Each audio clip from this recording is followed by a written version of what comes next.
Once upon a time, in the deep blue sea, lived a tiny codfish named Cody. Cody was not like the other fish. He had a big heart and a curious mind. One day, Cody noticed a shiny object glinting in the distance. It was a treasure chest. He swam closer, his heart pounding with excitement. "Be careful, Cody," said his friend, a wise old octopus named Oliver. "The sea is full of dangers." But Cody was too excited to listen. He opened the chest and found a magical key. "This must be my lucky day," he exclaimed. The key opened a hidden door in a nearby coral reef. Cody swam through, discovering a beautiful garden filled with colorful plants and happy fish. "This is amazing," said Cody, amazed by the sight. But then, he noticed something strange.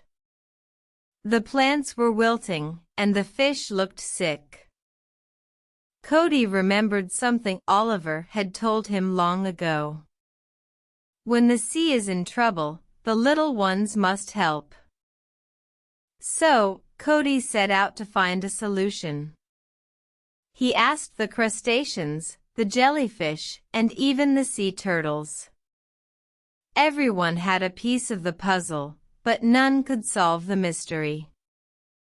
Finally, Cody remembered a forgotten plant that could heal the sea.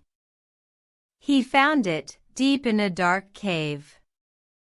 With a brave heart, he swam towards it. Brave Cody, the sea creatures cheered for him. Cody gathered the plant and returned to the garden. He brewed a special potion with the plant and sprinkled it over the sea. Slowly, the plants began to regain their color, and the fish swam happily again. Cody was hailed as a hero. The sea was grateful, and Cody was proud. He had not only found a treasure but also saved his friends. From that day forward, Cody was no longer just a tiny codfish. He was a hero, a friend, and a guardian of the sea. And whenever the sea was in trouble, there was always little Cody, ready to help. The end.